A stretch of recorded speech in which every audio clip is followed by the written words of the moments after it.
Lucas capítulo 2 vai falar sobre o nascimento de Jesus. Aí vai falar sobre os pastores e os anjos. Havia os pastores que estavam nos campos próximos e durante a noite tomavam conta dos seus rebanhos.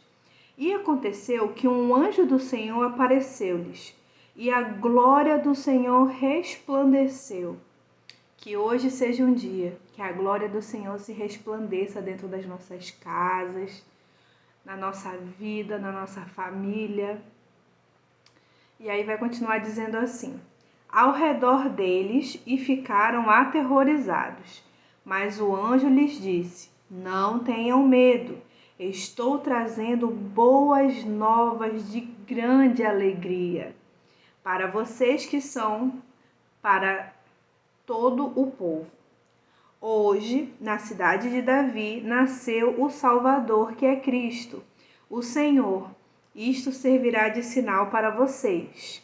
Encontrarão um bebê envolto em panos e deitado numa manjedoura. De repente, uma grande multidão do exército celestial apareceu com um anjo, louvando a Deus e dizendo: glória a Deus nas alturas e paz na terra aos homens, aos quais ele concede o seu favor. Que hoje seja um dia que o Senhor conceda o seu favor sobre as nossas vidas. Versículo 15. Quando os anjos os deixaram e foram para os céus, os pastores disseram uns aos outros: vamos a Belém e vejamos isso que aconteceu e que o Senhor nos deu a conhecer. Então correram para lá e encontraram Maria e José e o bebê deitado na manjedoura. Depois de o verem, contaram a todos os que lhes foram dito a respeito daquele menino. E todos os que ouviram o que os pastores diziam ficaram admirados. Porém, Maria guardava todas essas coisas e sobre elas refletia em seu coração. Esse versículo 19 aqui, quando eu estava lendo o capítulo 2, para mim eu considerei o versículo chave. Nem tudo que a gente pensa a gente precisa dizer, sabe? Botar para fora. E a gente vê uma sabedoria aqui, né? Um discernimento. Ela guardava todas as coisas e refletia em seu coração.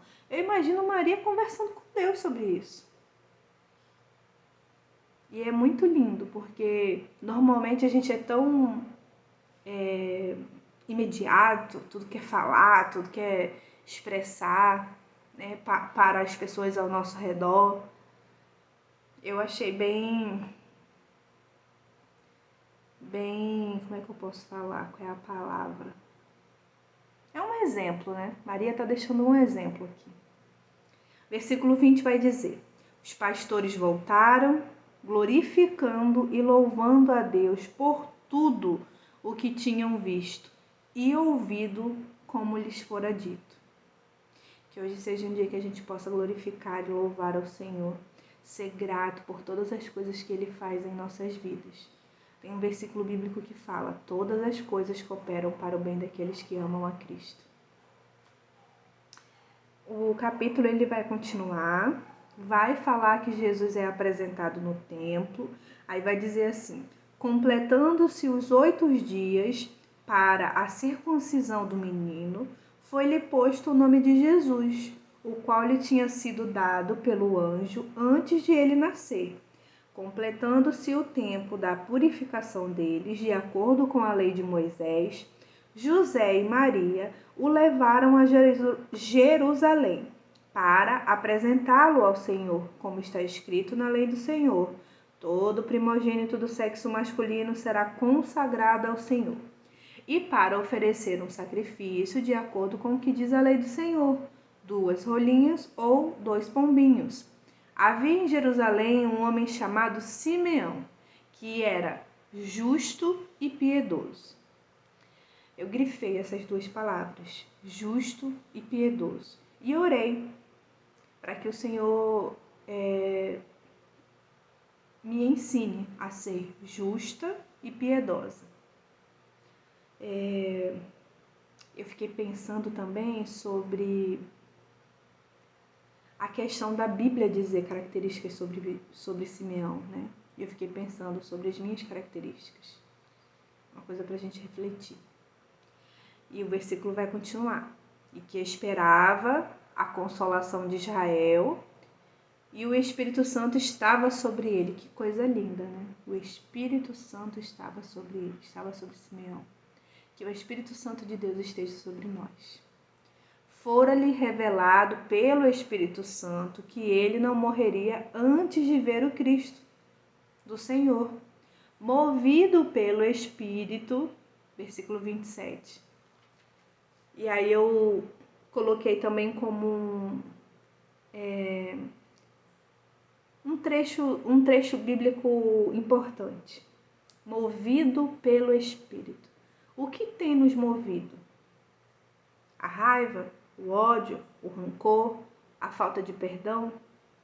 A Bíblia está nos dando aqui o exemplo, está nos ensinando, está nos exortando nesse dia, para que nós sejamos movidos pelo Espírito, o Espírito de Deus, o Espírito Santo.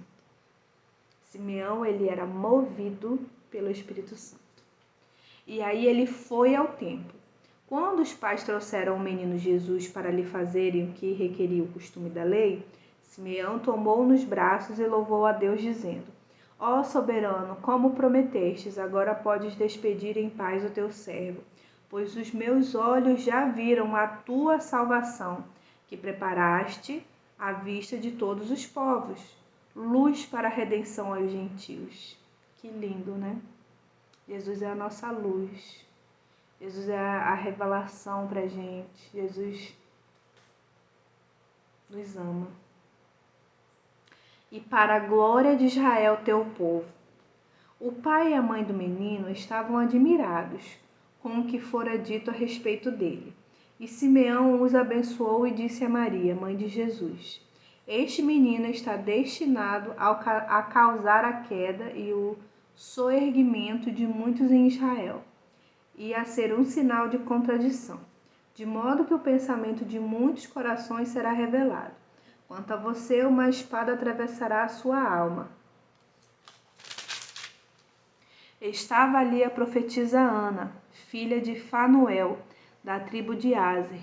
Era uma idosa, tinha vivido com seu marido 7 anos depois de se casar. E então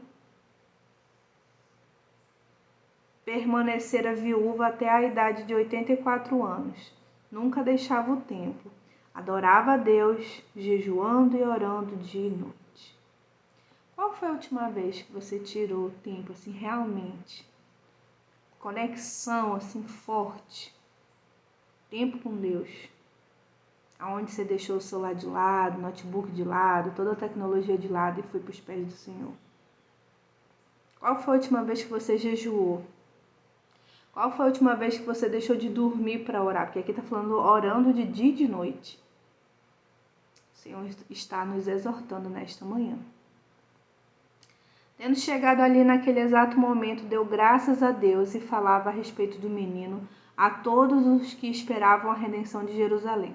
Depois de terem feito tudo o que era exigido pela lei do Senhor, voltaram para sua própria cidade, Nazaré, na Galileia. O menino crescia e se fortalecia, enchendo-se de sabedoria, e a graça de Deus estava sobre ele.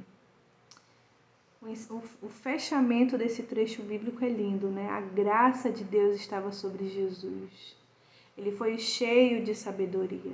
A palavra de Deus diz que a gente pode pedir sabedoria, que Deus vai dar. Que hoje seja um dia que a gente possa orar e o Senhor nos conceder essa graça. Aqui se encerram as considerações desse trecho bíblico.